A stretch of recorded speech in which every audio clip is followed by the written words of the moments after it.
السلام علیکم ورحمۃ اللہ وبرکاتہ۔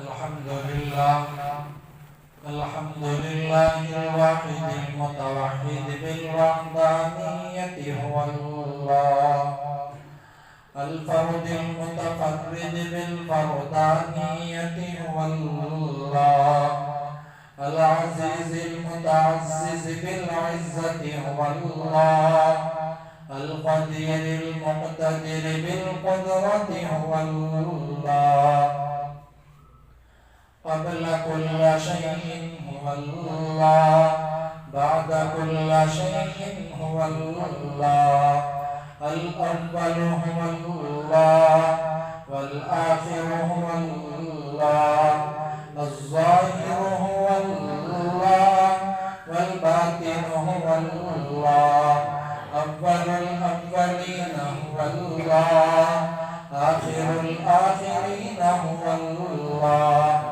أما بعد فأعوذ بالله من الشيطان الرجيم. بسم الله الرحمن الرحيم.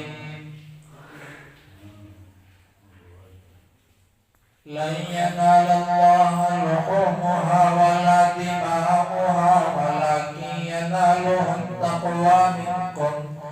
وقال تعالى في مقام آخر فصل لربك وانحر.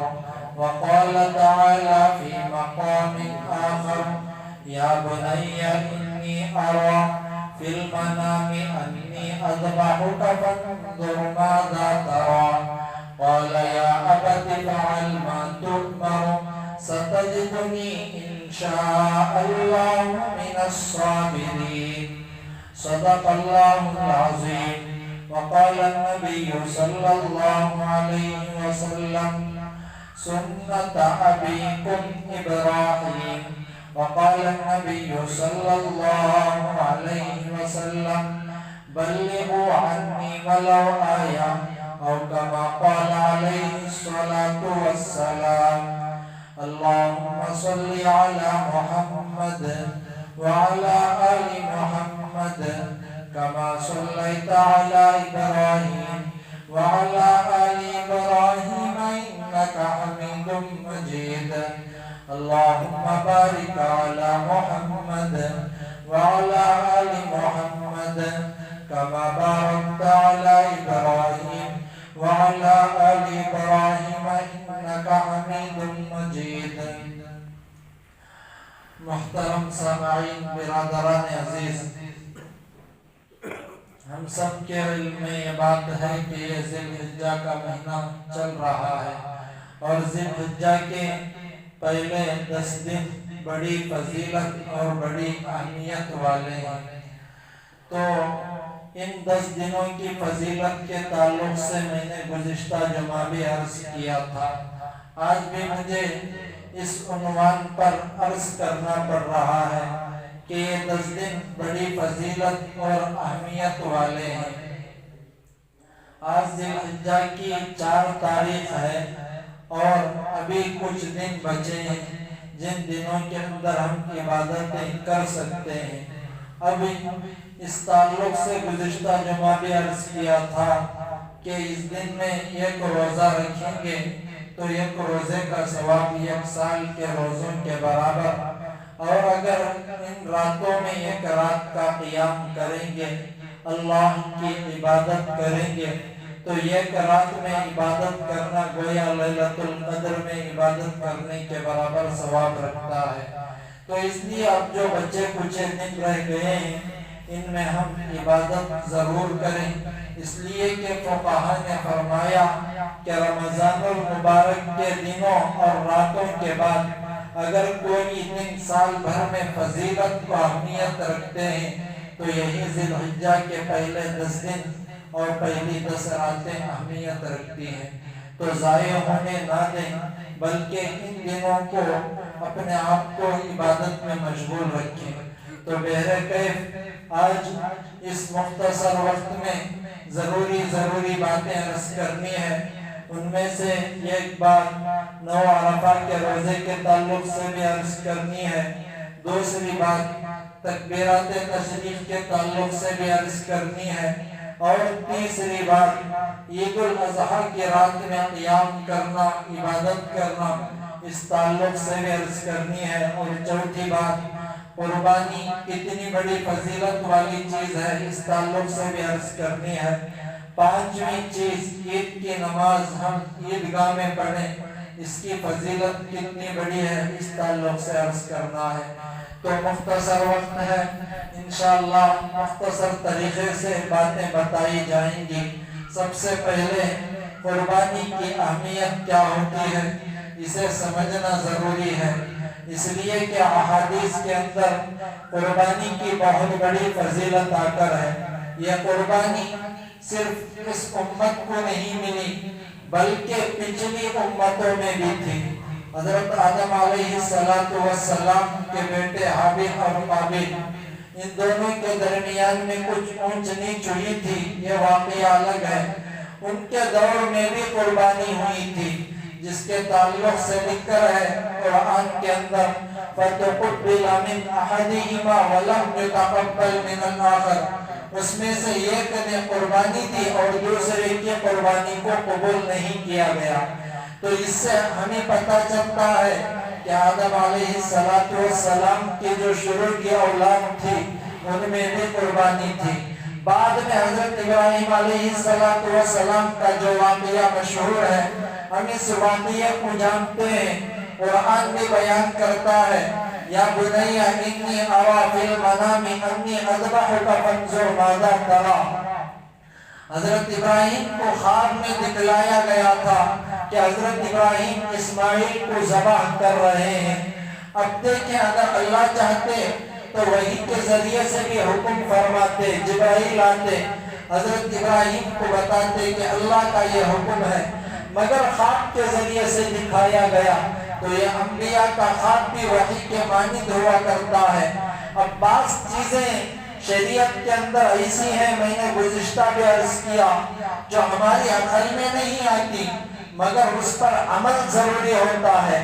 اب یہاں جب حضرت ابراہیم کو حکم ہوا تو حضرت ابراہیم اپنے بیٹے کو یہ امتحان لیے کہ بیٹا اس میں کیا رائے ہے۔ اگر بیٹا یہ کہہ دیتے نعوذ باللہ کہ مجھے پسند نہیں، تب بھی حضرت ابراہیم چھوڑنے والے نہیں تھے۔ کتنے پانی میں بیٹا ہے یہ دیکھنے کے لیے بیٹے سے پوچھا تھا۔ بیٹے نے کہا انشاءاللہ من الصابرین، مجھے آپ صبر کرنے والوں میں پائیں گے۔ تو حضرت ابراہیم علیہ السلام اس وقت اپنی عقلی گھوڑے نہیں دوڑائے تھے بلکہ اللہ کے حکم کی اتباع فرمائی تھی۔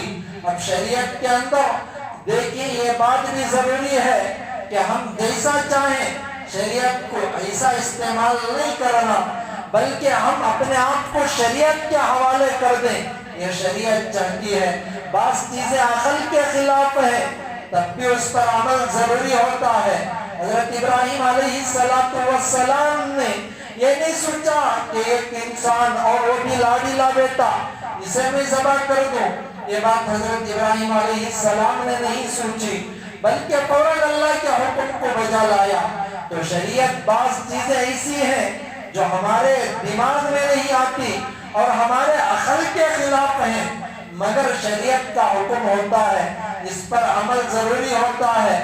اب دیکھیں یہ ایام حج کے ایام چل رہے ہیں، میں نے اس سے پہلے بھی عرض کیا تھا، حج کے ایام اور یہ قربانی کے ایام میں بعض چیزیں ایسی ہیں جو ہمارے عقل کے خلاف ہوتی ہیں مگر اس پر عمل ضروری ہوتا ہے۔ مثال حج ہے، حج کے اندر 2 یا 4 نمازیں ایسی ہیں جن کو تاخیر کر کے پڑھنے کی ہدایت دی گئی ہے، اور بعض چیزیں ایسی ہیں جو ہماری عقل میں نہیں آتی، مثال کے طور پر کنکریاں مارنا، یہ ہمارے عقل میں نہیں آتی مگر شریعت کا حکم ہے، اس پر عمل ضروری ہے۔ اور حج کے ایام میں یہ بھی حکم ہے کہ جب 9 ذی الحجہ آئے تمہیں عرفات کے میدان میں رہنا پڑتا ہے۔ اب یہاں مسجد حرام کو چھوڑنے کی بات کی جا رہی ہے جبکہ وہاں ایک نماز کا ثواب 1 لاکھ کے برابر، مگر حکم یہ کہ تم مسجد حرام میں بھی نماز نہیں پڑھ سکتے۔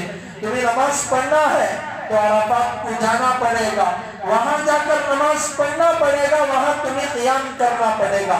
تو بہت ساری چیزیں جو ہمارے عقل کے خلاف ہوتی ہیں، مگر شریعت جو بتائے اس پر عمل ضروری ہوتا ہے۔ تو اسی لیے میں نے شروع ہی میں کہہ دیا کہ ہم شریعت کو جیسا چاہے استعمال نہ کریں، بلکہ اپنے آپ کو شریعت کے حوالے کر دیں، یہ شریعت کا بھی تقاضا ہے۔ تو بہت بڑی بات ہے کہ ہم ان دنوں کے اندر جو قربانی کے ایام ہیں، قربانی کے ایام میں کتابوں میں لکھ کر ہے کہ کتابوں میں یہاں تک بھی لکھ کر ہے کہ یہ قربانی کے ایام میں اس سے بڑھ کر کوئی اور عبادت نہیں۔ تو قربانی کا ثواب اللہ کے یہاں بہت بڑا ہے۔ بعض لوگ یہ سوال بھی کرتے ہیں کہ قربانی کے بجائے انہی پیسوں کو غریبوں میں تقسیم کر دیا جائے تو غریبوں کی مدد ہو جائے۔ علماء نے لکھا کہ یہ خلاف شریعت بات ہے، اس لیے کہ اگر ہم نماز نہ پڑھیں اور ہمیں نماز پڑھنے کی طاقت بھی فضل خدا موجود ہے، اس کے باوجود ہم نماز کا فدیہ دوسروں کو دے رہے، ہم گناہ سے بچ نہیں سکتے۔ بعض چیزیں دماغ میں سمجھ میں نہیں آتی، اس کے باوجود عمل کرنا ضروری ہوتا ہے۔ تو یہ سوالات بیکاری سوالات ہیں۔ تو اس لیے قربانی کے ایام میں کتابوں سے یہ بات ملتی ہے، اللہ کے یہاں قربانی سے بڑھ کر کوئی عمل نہیں۔ اللہ کے نبی صلی اللہ علیہ وسلم نے فرمایا کہ جب جانور کا خون جانور کے گلے سے نکلتا ہے، زمین پر پہنچنے سے پہلے اللہ کے یہاں مقبول ہو جاتا ہے، یعنی قبول ہو جاتا ہے۔ ایک حدیث میں یہاں تک بھی لکھ کر ہے، حضرت حسن رضی اللہ تعالیٰ عنہ راوی ہیں، اللہ کے نبی کے نواسے خود فرماتے ہیں، نبی صلی اللہ علیہ وسلم نے فرمایا کہ اگر ثواب کی نیت سے تقوی کے ساتھ قربانی کی جائے تو یہ دوزخ کے لیے بڑی آڑ بن جائے گی۔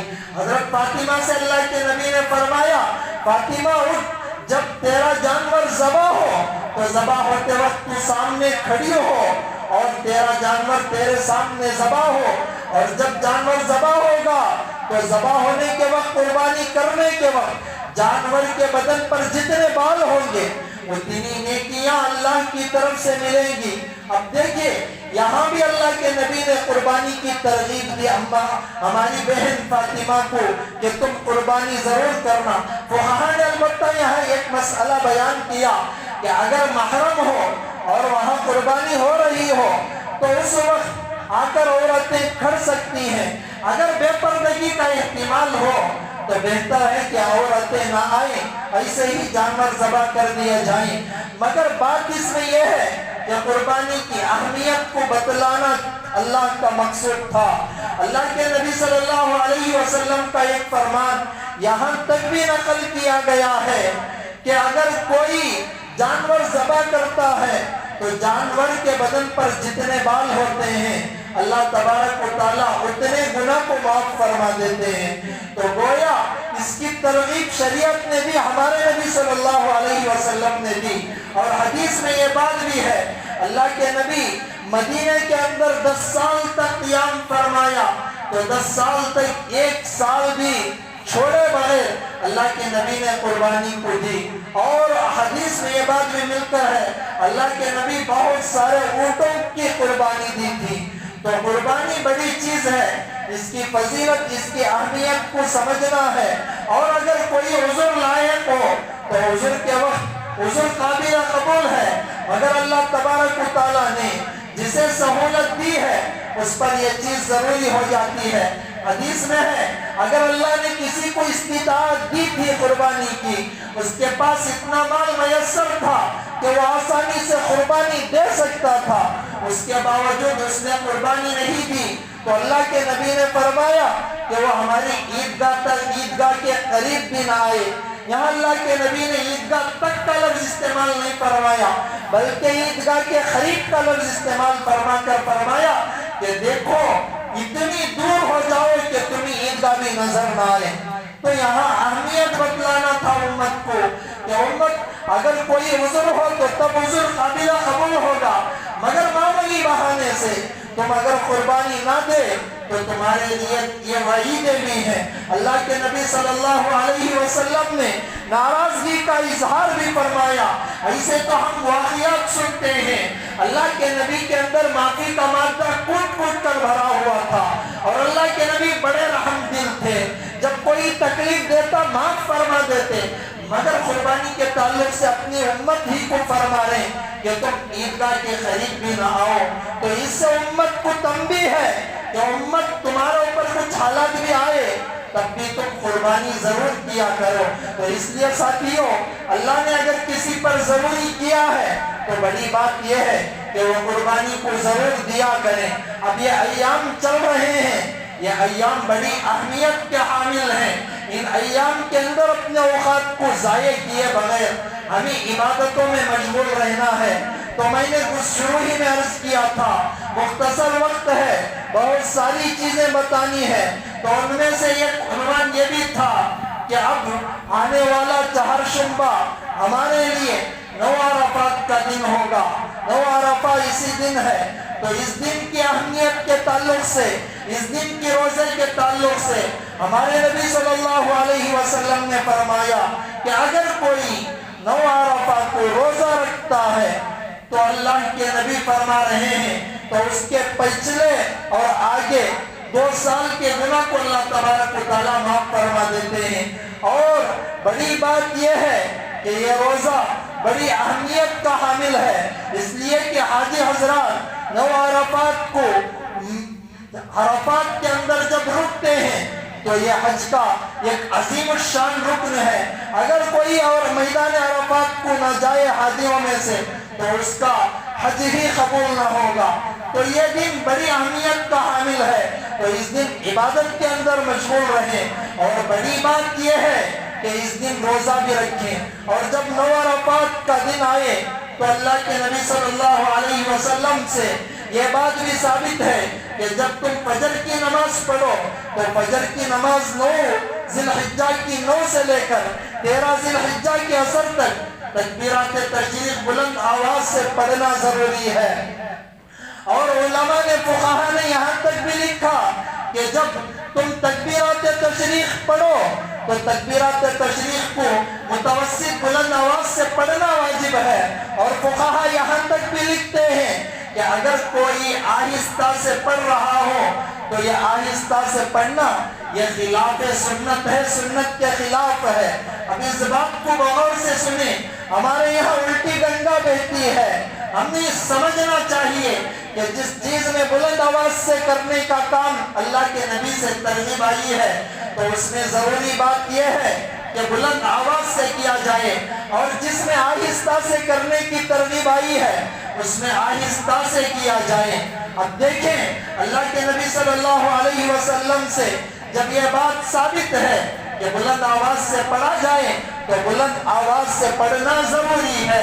حضرت مفتی شفیع عثمانی رحمۃ اللہ علیہ ایک بات فرمایا کرتے تھے کہ جب تم تکبیرات تشریق کہو تو تم بلند آواز سے کہنا، اس لیے کہ یہ تکبیرات تشریق رکھی ہی اس لیے گئی کہ اس سے شوکت اسلام کا مظاہرہ ہو، اور جب تکبیرات تشریق کہی جائے تو اتنے بلند آواز سے کہی جائے کہ مسجد میں سارے تکبیرات تشریق کی آواز سے مسجد گونج اٹھے۔ تو تکبیرات تشریق کا عمل بڑا عمل ہے، یہ صرف مرد حضرات کے واسطے نہیں بلکہ عورتوں کے واسطے بھی ہے۔ مرد حضرات کے واسطے ہر نماز کے بعد ایک مرتبہ واجب ہے بلند آواز سے، اگر جماعت سے پڑھ رہے ہو، اگر جماعت چھوٹ گئی یا مسبوق ہو گئے ایسے موقع پر آہستہ سے کہہ لینا بھی واجب ہے۔ اور فقہا نے یہاں تک بھی لکھا کہ اگر بھول گئے، بھول ہونے کے بعد دنیاوی بات کرنے سے پہلے بیٹھی جگہ یاد آ گئی تو فقہا نے لکھا تب بھی آہستہ سے کہہ لیں، اگر بات کرنے کے بعد یاد آئے تب وہ واجب ذمہ داری سے ٹل جائے گا۔ البتہ یہاں ترغیب آئی کہ تکبیرات تشریق بلند آواز سے ضرور کہیں، اور مستورات اپنے گھروں کے اندر آہستہ سے کہیں۔ یہ آہستہ سے کہنا مستورات کے واسطے بھی بعض علماء نے واجب کا لفظ لکھا، اور بعض فقہا نے یہاں تک بھی ایک ترتیب بتائی کہ یہ مستورات کے واسطے بھی مشروع ہے۔ مستورات جس جگہ پر نماز پڑھتی ہیں اس جگہ پر ایک پرچی میں لکھ کر سامنے بالکل لگا لیں، جب سلام پھیریں مرد حضرات تو مسجد میں ہوتے ہیں، اگر ایک بھی بلند آواز سے کہے سب کو یاد آ جائے گی۔ عورتیں اکیلے اکیلے آہستہ آہستہ پڑھنے والی ہیں، جب سامنے یہ پرچی لگی ہوئی ہوگی نظر لگے گی فوراً عورتوں کو یاد آ جائے گا، تو اس لیے عورتیں پرچی لگا کر ضرور پڑھا کریں۔ اور ان دنوں کے اندر بڑی بات یہ ہے کہ تکبیرات تشریق خاص طور پر مسجدوں کے اندر جب پڑھنے کا موقع آئے تو بلند آواز سے ہی کہیں۔ اللہ شوکت اسلام کا مظاہرہ کرنا چاہتے ہیں۔ بہت سارے جگہوں پر نماز پڑھنے کا بقرعید کے موقع پر موقع آیا تو بالکل اللہ اکبر آہستہ۔ حضرت مفتی شفیع عثمانی رحمۃ اللہ علیہ لکھ کر ہیں کہ یہ خلاف سنت عمل ہے، آہستہ نہ کہیں بلکہ بلند آواز سے کہنا واجب ہے، بلند آواز سے ہی کہیں۔ اور ان دنوں کے اندر جب عید الاضحیٰ آئے تو عید الاضحیٰ کے آنے سے پہلے کی جو رات ہے، مثال کے طور پر اس مرتبہ عید الاضحیٰ جمعرات کو آ رہی ہے، تو جمعرات کے دن سے پہلے والی رات ہماری زبان میں چہارشنبے کی جو رات ہے، یہ رات بھی بڑی عبادت کی ہے۔ اللہ کے نبی کا فرمان ہے عید الفطر اور عید الاضحیٰ کی رات میں جو ثواب کی نیت سے بیدار رہے گا اللہ تبارک و تعالیٰ اس کے دل کو زندہ رکھیں گے۔ اللہ کے نبی نے ترغیب دی کہ تو ان دنوں کے اندر، ان راتوں کے اندر ضرور عبادت کیا کرو۔ اور آخر میں سب سے بڑی بات، ان دنوں کے اندر جو قربانی والا عمل ہے اس قربانی والے عمل کو ضرور کیا کرے۔ میں نے احادیث آپ کے سامنے پیش کر دی، ان احادیث کو سمجھ کر قربانی والا عمل کیا کریں۔ اللہ کا فضل ہے، اللہ تبارک و تعالیٰ نے اس مرتبہ قربانی والے عمل میں بہت زیادہ آسانی فرما دی ہے۔ گزشتہ مرتبہ کئی ساتھیوں نے قربانی ہی نہیں کیا، بعض ساتھی جو اللہ کو ڈر رہے تھے بعضوں نے صدقہ خیرات کر دی، اور بعضوں نے دوسری ریاستوں کے اندر اپنے نام سے قربانی کی، اور بعضوں نے تو بالکل قربانی ہی نہیں کی۔ بہرکیف اللہ نے اس مرتبہ آسانی فرما دی، تو اس مرتبہ اس آسانی کا فائدہ اٹھاتے ہوئے ضرور قربانی کیا کریں، اس لیے کہ جب ہمیں اللہ کی طرف سے چھوٹ مل رہی ہو اس چھوٹ پر ضرور عمل کرنا ہے۔ اب کوئی لوگ یہ کہتے ہیں کہ ان پیسوں کو لے کر خیرات ہرگز نہ کریں، بلکہ ان پیسوں کو لے کر قربانی ہی ضرور کیا کریں۔ میں نے شروع ہی میں عرض کر دیا تو بہرکیف اس قربانی کو جب قربانی کرنے کا موقع آئے تو ہمیں بڑے احتیاط کے ساتھ کرنا بھی ضروری ہے، اس لیے کہ کوئی عبادت ہمیں دوسروں کو تکلیف دے کر نہیں کرنا، بلکہ عبادت کا مقصد ہی یہ ہے کہ ہم سے اللہ راضی ہو جائے، اور کوئی عبادت ایسی نہیں جس سے ہم دوسروں کو تکلیف دو اور وہ عبادت انجام دیے جائیں۔ اب دیکھیں ہمیں اللہ کی طرف سے جب کچھ آسانی ملی تو لاپرواہی، یہ اسلام اس چیز کو پسند نہیں کرتا، لاپرواہی کو ہمارے نبی صلی اللہ علیہ وسلم نے بھی پسند نہیں کیا۔ بہت زیادہ محتاط رہ کر ہم قربانی والے عمل کو کریں۔ آج کل ہمارے نوجوانوں کے اندر بہت زیادہ جوش خروش ہوتا ہے، میری بات کو برا نہ مانیں، میں نے گزشتہ مرتبہ بھی بقرعید کے موقع پر دیکھا تھا کہ بہت زیادہ مصیبت کا سامنا مسلمانوں نے کیا تھا، مگر اس مصیبت کے باوجود ہمارے کچھ نوجوانوں کو دیکھا کہ بڑے جوش و خروش سے کام لے رہے تھے، خون اپنے کپڑوں کو لگا ہوا ہے، اس کے باوجود گلی میں پھر رہے ہیں۔ پوچھا جائے تو کہتے کیا ڈرنے کی بات ہے؟ ساتھیوں، اسلام میں احتیاط ایک بہت بڑی چیز ہے، ہمیں احتیاط والی زندگی گزارنا بھی ضروری ہے۔ ہمارے اسلام نے ہمیں یہ سبق دیا ہے کہ جب تم کوئی عبادت کرو اور اس عبادت کے ذریعے سے کسی دوسرے کو تکلیف، کسی غیر کو بھی تکلیف نہ ہو۔ اب بہرکیف ہم جب قربانی دیں تو قربانی کے جانور کے جو بچے کچھ اعضاء جن سے بدبو آنے کا موقع ہے، ایسے بچے کچھ اعضاء کو زمین میں دفنا دیں تاکہ ہمارے غیر بھائیوں کو بھی اس سے تکلیف ہرگز نہ ہو۔ یہ اسلام سبق دیتا ہے۔ ہمارے نبی صلی اللہ علیہ وسلم کی بات کو دیکھیں، فتح مکہ کا موقع تھا، اللہ کے نبی صلی اللہ علیہ وسلم کے دشمن کفار اللہ کے نبی کو کعبۃ اللہ سے باہر نکالے تھے۔ فتح مکہ کے موقع پر اللہ کے نبی مکے میں داخل ہوئے، کفار کو ڈر لگ رہا تھا کہ ہمیں آج قتل کر دیا جائے گا، مگر نبی کے جوتوں پر قربان جائیں، اس کے باوجود غیروں کو تکلیف نہ دی، حالانکہ پوری طاقت تھی، غیروں کو تکلیف دے سکتے تھے، مگر نبی نے سبق دیا کہ ہمیں دوسروں کو تکلیف دینا نہیں ہے۔ جب دیکھیں ہمارے نبی کا یہ سبق ہے تو ہمارے نبی کے اس سبق پر ضرور عمل کریں، اور سب سے بڑی بات یہ ہے کہ ہم ایسے طریقے سے قربانی کریں جس طریقے کو اللہ بھی پسند کرے، جس طریقے کو نبی بھی پسند کرے، دکھلاوا ہمارا مقصود نہ ہو۔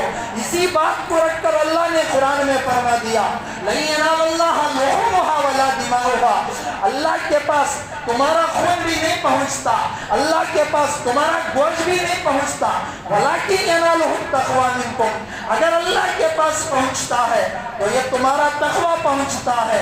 اب تم کہتے ہو کہ ہمارا جانور اتنے پیسے کا ہم گلی میں لے کر پھریں گے، ہمارا گوشت اتنا زیادہ دوسروں کے مقابلے میں ہوا، یہ سب کی ممانعت حدیث میں آ کر ہے، قرآن میں آ کر ہے کہ تمہارا تقویٰ اللہ تبارک و تعالیٰ دیکھتا ہے۔ تمہارے جانور ایسے ہو جسے شریعت پسند کرتی ہو، بس اتنا پسندیدہ بات ہے، اتنے پر کافی ہے، مگر تم فرما دو، یہ شریعت ترتیب دکھاتی ہے اور شریعت اس کی ترغیب بھی دیتی ہے، مگر دکھلاوے سے شریعت نے باقاعدہ روکتے ہوئے اللہ نے قرآن میں فرما دیا کہ تمہارا تقویٰ ہی مجھ تک پہنچے گا۔ تو اس لیے ساتھیوں ہمیں احتیاط کے ساتھ تقوی کو بھی اختیار کرنا پڑے گا، اور آگے بڑی بات یہ ہے کہ ہمیں ایسا طریقہ اختیار کرنا پڑے گا جس سے ہمارا اسلام بدنام نہ ہو، ہمارا اسلام چوکت اسلام ہو، یعنی ہمارے اسلام کا نام بلند ہو۔ یہ اصول ہمارے نبی سے چلا آ رہا ہے۔ اب غور سے سنیں میرے ساتھیوں، گزشتہ سال کے مقابلے میں اللہ نے جب آسانی فرما دی تو اجتماعی طور پر آسانی عطا فرمائی ہے۔ گزشتہ سال اجتماعی طور پر پریشانی کا شکار ہمارے سارے مسلمان ہوئے تھے، اب اجتماعی طور پر اللہ نے کچھ آسانی فرما دی۔ اب اس آسانی کو بچانا ہو تو یہ کام ضرور کرنا۔ فقہا نے لکھا، میں ہر مرتبہ اس بات کو جب بھی بقرعید کا موقع آتا ہے عالم ہونے کے ناطے خاموش بیٹھنے نہیں ہوتا، کیا کریں، شریعت جب دل میں آتی ہے تو بتانا پڑتا ہے۔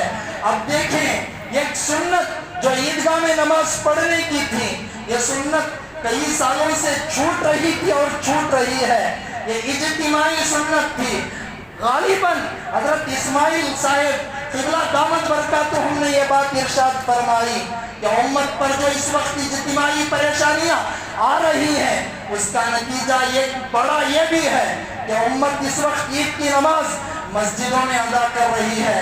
عید کی نماز مسجدوں میں ادا کرنا یہ خلاف سنت حضرت اسماعیل صاحب قبلہ دامت برکاتہم نے لکھا ہے، اس لیے کہ اجتماعی سنت ہے۔ اللہ کے نبی مسجد نبوی کو چھوڑ دیے، جا کر میدان میں نماز ادا کیے۔ مسجد نبوی ایک ایسی جگہ، میں اب تک پڑھ کر نہیں تھا اس بات کو، ایک بڑے عالم کے دین کی بات کو میں نے پڑھا کہ یہ جنت کا حصہ ہے۔ جب کوئی جا کر مسجد نبوی میں ایک کھجور کھائے، ایک 2 رکعت نماز پڑھے، تو اپنے ذہن میں اس کو خیال لانا ضروری ہے کہ میں جنت کے ایک حصے میں بیٹھ کر، جنت میں بیٹھ کر کھجور کھا رہا ہوں یا نماز پڑھ رہا ہوں۔ اللہ نے جنت کی زمین کو ریاض الجنہ کی زمین بنایا ہے، مسجد نبوی کی زمین بنایا ہے۔ جب یہ بات ہے اللہ کے نبی مسجد نبوی کو چھوڑ رہے ہیں تو میں اور آپ کون ہو سکتے ہیں کہ ہم مسجدوں میں آ کر عید کی نماز پڑھیں؟ ہاں، قانون ایسا ہے جس سے تکلیف ہوتی ہو، اگر کوئی کٹھن مسئلہ پیش آ رہا ہے تو اس وقت اجازت ہے، شریعت نے کھلے عام اجازت دی۔ جب دیکھیں لاک ڈاؤن کا موقع تھا، میں آج 5 منٹ زیادہ لوں گا اس لیے کہ بقرعید کا موقع ہے، آئندہ سے احتیاط کر لوں گا۔ جب دیکھیں لاک ڈاؤن کا موقع تھا، فقہا نے ترتیب بتلائی، گھروں میں عید کی نماز پڑھو، مگر جب کھلے عام چھوٹ ہو تو عید کی نماز گھروں میں مسجد میں پڑھنے کی اجازت نہیں۔ اب عیدگاہ میں ہی عید کی نماز پڑھنا ضروری عمل بن جاتا ہے۔ دیکھیں بولتے ہیں دل درد ہوتا ہے، آج کل بہت سارے بڑے بڑے شہروں کے اندر اس سنت کو چھوڑا جا رہا ہے، بڑے بڑے شہروں کے اندر مسجدوں کے اندر عید کی نماز کو پڑھا جا رہا ہے۔ بڑے فقہا نے یہ بات لکھی کہ اس کے اندر مسجد کے ذمہ دار اور مسجد کے امام اور مسجد کے ٹرسٹیان اور مسجد کے مفتیان سب اس طرح کے سنت کے گناہ میں ضرور شامل ہو جائیں گے، اس لیے کہ خلاف سنت عمل ہو رہا ہے، روکا نہ جائے، سب کو گناہ ہوگا۔ اللہ مجھے بھی معاف فرما دے، مجھے درد دل ہوتا ہے میں کہہ دیتا ہوں، مجھے درد دل ہوتا ہے میں کیا کروں۔ کورٹ کے ایک بڑے شہر کے ایک عیدگاہ کو شادی محل بنا دیا گیا، اب ہم نے درد پیش کیا تو کون ہماری بات کو لے گا؟ ساتھیوں، یہ اجتماعی سنت جب چھوڑی جائے گی، اللہ ذمہ داروں کی گلے کی پٹی، علماء، نوجوان، مفتیان سب کی گلے کی پٹی پکڑ کر سوال پوچھیں گے اور اجتماعی وبال کو سب کے اوپر نازل کر دیں گے۔ تو احتیاط کا تقاضا ہے کہ ہم اجتماعی سنت کو نہ چھوڑیں، نمازوں کو مسجد میں ادا ہرگز نہ کریں، جا کر عیدگاہ میں نماز پڑھیں۔ ہاں، بہت سارے ساتھی عذر پیش کرتے ہیں کہ اگر بڑے جانور کی قربانی ہو مسجد میں پڑھ لیں، چھوٹے جانور کی قربانی ہو عیدگاہ میں پڑھ لیں۔ یہ بات بھی میرے خیال کے میں غلط بھی ہو سکتا ہوں، مگر میری بات ہوگی، اصلاح ہوگی انشاءاللہ۔ مگر ایک بات غور سے سن لیں، اللہ کے نبی نے ہمیں 3 دن دیے ہیں، 2 راتیں دیے ہیں۔ 10 کی صبح صادق کے بعد سے اشراق کا وقت، اشراق کے بعد جب نماز ہو جائے تو اس کے بعد سے 12ویں تاریخ کی غروب آفتاب تک بھی یہ ذبح کرنے کا وقت ہے۔ راتوں کے وقت بھی، رات کے اوقات میں بھی ذبح کرنے کی اجازت ہے۔ پہلے دور کے اندر مکروہ تھا، کیوں مکروہ تھا؟ اس لیے کہ پہلے روشنی کا، لائٹ کا، ٹیوب لائٹ وغیرہ کا انتظام نہیں تھا، کہیں کوئی رگ زیادہ نہ کٹ جائے، اس لیے آج وہ مکروہ پن بھی ختم ہو گیا، آج رات کے وقت بھی ذبح کر سکتے ہیں۔ اگر بڑا جانور کرنا ہو رات کے وقت کر لیں، اس کی بھی اجازت ہے۔ تو اسی کو بہانہ بنا کر میری بات کو برا نہ مانے، مسجدوں کے اندر نمازیں پڑھی جا رہی ہیں۔ اب اللہ کے نبی کی کھلے عام سنت کی ہم مخالفت کر رہے ہیں۔ اللہ کے نبی مسجد نبوی 50,000 جنت کی زمین کو چھوڑ دیا، جنت کی زمین کو چھوڑ کر ایک کھلے میدان میں نماز پڑھ کر امت کو سبق دے دیا، امت تم اس کے بعد مسجدوں میں نماز نہ پڑھو، مسجد عیدگاہ میں ہی جا کر، یا کھلے میدان میں عیدگاہ نہ ہو تو تمہیں عید کی نماز پڑھنا پڑے گا۔ اور آگے یہ بات بھی ہے کہ دیکھیے تکبیرات تشریق 10 دن کے اندر ہر وقت کہنے کی ترغیب صحابہ سے ملی ہے، اور جب عید الفطر میں ہم روانہ ہو رہے ہوں رمضان کے خطبے میں تو آہستہ سے تکبیرات تشریق، اور جب ہم عید الاضحیٰ میں روانہ ہو تو یہ بھی ترغیب آئی کہ تم عید الاضحیٰ میں زور سے تکبیر کہتے ہوئے راستوں میں جاؤ۔ اگر ہم مسجد میں نماز پڑھیں گے، ایک تو راستوں میں جانے کی سنت چھوٹے گی، دوسری اللہ کے نبی کی حدیث کے خلاف بات یہ ہوگی، اللہ کے نبی ایک راستے سے جا کر دوسرے راستے سے مسجد میں نماز ہوگی، دوسرے راستے سے آنے کی نوبت نہیں، 2 سنتیں۔ تیسری سنت بلند آواز سے پڑھنے کی سنت چھوٹے گی، چوتھی سنت عیدگاہ میں نماز ہی نہیں ہوگی۔ جب یہ ساری سنتیں چھوٹ رہی ہوں تو کتنا بڑا وبال آگا۔ حضرت اشرف علی تھانوی کی ایک بات میں نے پڑھی، حضرت اشرف علی تھانوی نے یہاں تک بھی لکھا کہ پہلے دور میں جب نبی کے دور میں عورتوں کو مسجدوں میں آنے کی اجازت تھی تو اس موقع پر عورتوں کو عیدگاہ میں بھی آنے کی اجازت تھی۔ عورتوں کے جو ناپاک دن ہوتے ہیں، وہ ناپاک دن ہوتے تو بھی عورتیں صحابیہ عیدگاہ میں ناپاک ہونے کے باوجود آتی تھیں۔ جب فتنے کا خوف ہوا تو یہ بعد میں یہ بات ختم ہو گئی اور یہ حکم منسوخ ہو گیا، عورتیں گھر میں ہی نماز پڑھیں۔ اب تو فتنوں کا دور ہے، عورتوں کو گھر میں ہی پڑھنا یہ مسئلہ الگ ہے، مگر عورتیں ناپاک ہونے کے باوجود بھی عیدگاہ میں آ کر پڑھتی تھی۔ تو اجتماعی سنت کو زندہ کرنا، امت کو بتلانا مقصود تھا۔ تو ساتھیوں، جہاں جہاں بھی عید کی نماز ہو رہی ہے، ہم ایک جگہ کو رکھ کر بات نہیں کر سکتے، ہر جگہ کی بات کو رکھ کر بات کرنا پڑتا ہے۔ تو بہرکیف ہر جگہ جہاں بھی عید کی نماز مسجدوں میں ادا کرتے ان تک بات پہنچائیں کہ مسجدوں میں ادا نہ کریں، مسجدوں کو چھوڑ دیں۔ کوئی عذر ہو تو قابل قبول، کوئی اگر رات کے وقت میں ذبح کرنے سے بھی پریشانی تب عذر قابل قبول ہوگا۔ میں اللہ سے امید لگا کر کہتا ہوں رات کے وقت میں دن میں ذبح کرنے سے تکلیف نہیں ہوگی، یہ امید اللہ سے ہے کہ ہو سکتا ہے اللہ نہ کرے تکلیف نہیں ہوگی، مگر میں جو معترض کی بات کو رکھ کر کہہ رہا ہوں رات کو ذبح کر لیں گے اور بھی سہولت ہوگی، تو اس لیے مسجدوں میں نماز نہ پڑھے۔ آخر میں دو باتیں بتا کر بات کو ختم کر دوں گا، اور آگے یہ بات بھی ہے جب ہم جانور ذبح کریں تو جانور کے 3 حصے کریں، ان میں سے ایک حصہ اپنے لیے اور ایک حصہ رشتہ داروں کے لیے اور ایک حصہ غریبوں کے لیے۔ اللہ نے عید الفطر میں یہ بات رکھی کہ صدقہ فطر سے تم عید الفطر کو جاؤ، اور عید الاضحیٰ میں قربانی کو اس لیے رکھا کہ تم اس سے غریبوں کی مدد کرو۔ گوشت ہم ہی کھانا مقصود نہیں، غریبوں کو کھلانا مقصود ہے، اور غیروں کو بھی یہ گوشت دے سکتے ہیں۔ اللہ تبارک و تعالی عمل کی توفیق عطا فرمائے۔ اللہ تبارک و تعالی عید الاضحیٰ کی یعنی بقرہ عید کی سب کو برابر خوشیاں نصیب فرمائے، اور اللہ تبارک و تعالی ہم تمام کے لیے عید الفطر عید الاضحیٰ کی نماز عیدگاہ میں پڑھنے کی توفیق عطا فرمائے۔ 5 منٹ میں زیادہ لے لیا، آئندہ سے پابندی کروں گا۔ آمین۔ آخر دعوانا الحمدللہ رب العالمین۔